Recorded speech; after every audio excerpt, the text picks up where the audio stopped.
بسم اللہ الرحمن الرحیم الحمدللہ رب العالمین والصلاة والسلام علی سید الانبیاء والمرسلین اما بعد فاستعیذ باللہ من الشیطان الرجیم بسم اللہ الرحمن الرحیم السلام علیکم ورحمۃ اللہ وبرکاتہ۔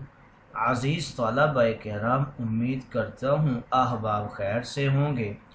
انشاءاللہ آج ہم مشکوٰۃ المصابیح کے درس نمبر 198 میں باب البیان والشعر فصل اول سے حدیث نمبر 4789 سے لے کر 4792 تک پڑھنے کی سعادت حاصل کریں گے۔ آج کے درس میں ان احادیث مقدسہ کا ترجمہ ہوگا اور ساتھ ساتھ ان احادیث مقدسہ کی توضیح و تشریح کرنے کی سعادت حاصل کریں گے۔ تو آئیے طلبہ کرام بلا تاخیر بڑھتے ہیں اپنے آج کے درس کی طرف۔ بسم اللہ الرحمن الرحیم۔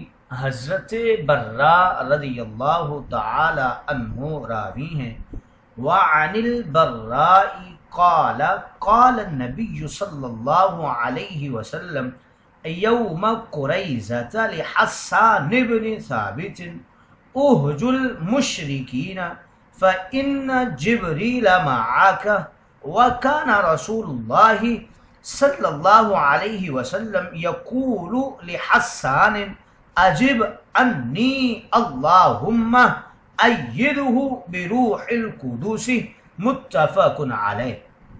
حضرت برا بن عازب رضی اللہ تعالی عنہ راوی ہیں، کہتے ہیں کہ رسول کریم رؤوف الرحیم تاجدار انبیاء حبیب مہرباں آپ نے قریظہ کے دن حضرت حسان ابن ثابت رضی اللہ تعالی عنہ سے فرمایا کہ تم مشرکین کی حجب بیان کرو، حضرت جبریل تمہارے ساتھ ہیں، یعنی مضامین کے القاء اور الہام کے سلسلے میں وہ تمہاری مدد کرتے ہیں۔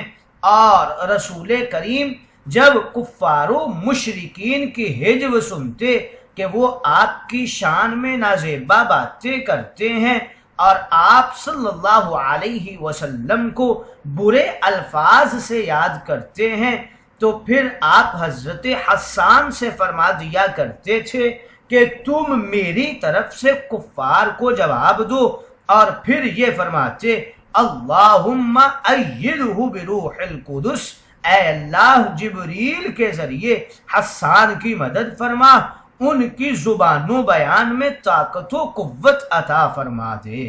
یہ بخاری و مسلم کی روایت ہے۔ یوم قریظہ، اس جنگ سے بنو قریظہ مراد ہے۔ مدینہ منورہ میں یہود کے 3 بڑے قبائل آباد تھے، بنو قینقاع، بنو نذیر اور بنو قریظہ۔ مکہ مکرمہ سے جب تاجدار انبیاء نے ہجرت مقدسہ فرمائی تو بنو قینقاع کو آپ نے مدینہ سے نکال دیا اور بنو نذیر اور بنو قریظہ سے معاہدہ ہو گیا جو میثاق مدینہ کے نام سے مشہور ہے۔ بنو نذیر نے بہت جلد بغاوت کی، اس لیے ان کو مدینہ سے خیبر کی طرف جلا وطن کیا گیا۔ اس کے بعد جب اہل مکہ نے جنگ خندق کے موقع پر مدینہ کا محاصرہ کیا تو بنو قریظہ نے تاجدار انبیاء سے کیا ہوا معاہدہ توڑ کر بغاوت کر دی۔ جنگ خندق سے تاجدار انبیاء جب فارغ ہوئے اور غسل کرنے لگے تو جبریل امین آئے اور عرض کی کہ اللہ رب العزت کا حکم ہے کہ بنو قریظہ پر چڑھائی کیجئے۔ چنانچہ مسلمانوں نے تقریباً 1 ماہ تک بنو قریظہ کے علاقوں کا محاصرہ کیا اور آخر میں ان کے جوانوں کو قتل اور عورتوں بچوں کو غلام بنا لیا۔ احج المشرکین، جنگ خندق کا دوسرا نام جنگ احزاب بھی ہے۔ 5 ہجری میں مشرکین مکہ نے مکہ مکرمہ کے اطراف سے تمام قبائل کو جمع کیا، 12,000 کا لشکر جرار لے کر مدینہ منورہ کے تھوڑے سے مسلمانوں کا محاصرہ کر کے ان پر حملہ کر دیا۔ تقریباً یہ محاصرہ 1 ماہ تک جاری رہا۔ تاجدار انبیاء نے حضرت سلیمان فارسی کے مشورہ سے خندقیں کھدوائیں اور اس نیک کام میں آپ نے بنفس نفیس خود بھی حصہ لیا۔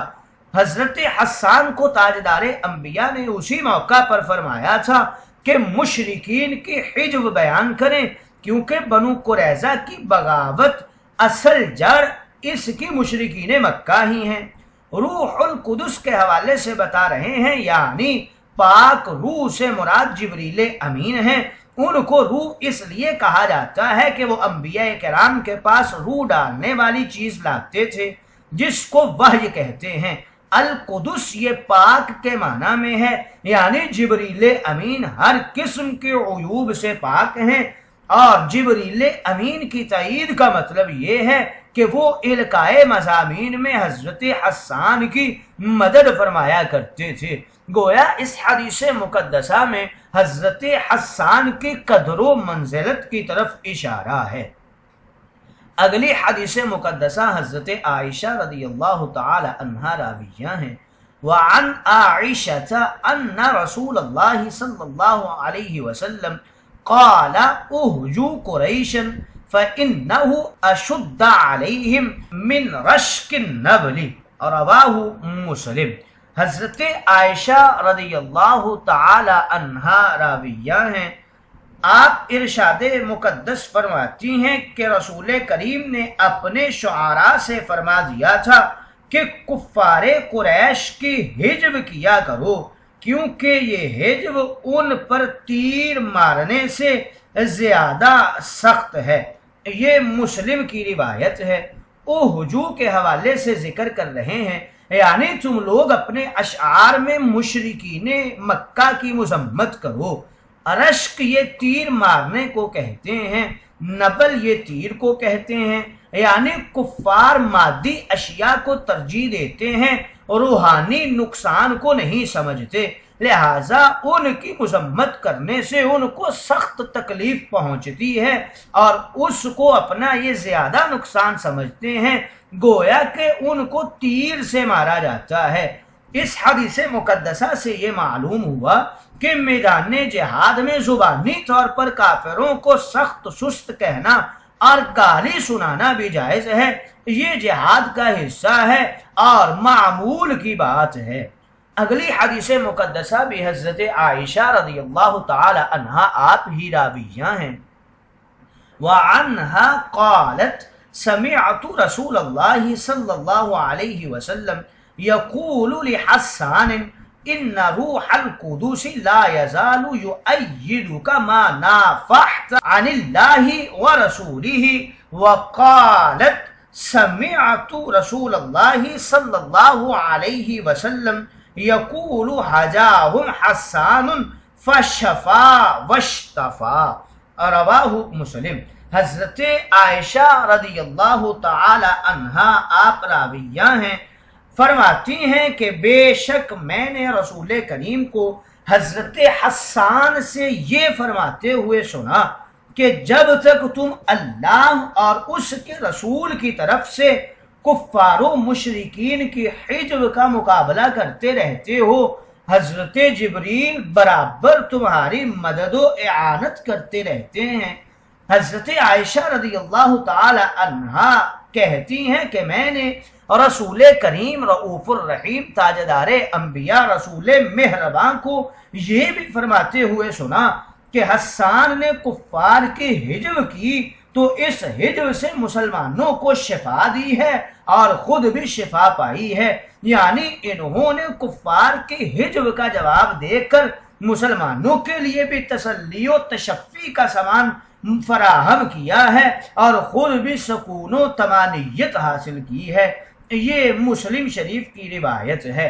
نافحت یہ منافحہ مقابلہ اور دفاع کو کہتے ہیں، یعنی جب تک تم اللہ اور اس کے رسول کا دفاع کرو گے اور مشرکین کے غلط الزامات اور اتہامات اور اعتراضات کا جواب دو گے، جبریل امین مسلسل آپ کی مدد میں لگے رہیں گے اور آپ کے دل پر مضامین کا القاء کرتے رہیں گے۔ شفا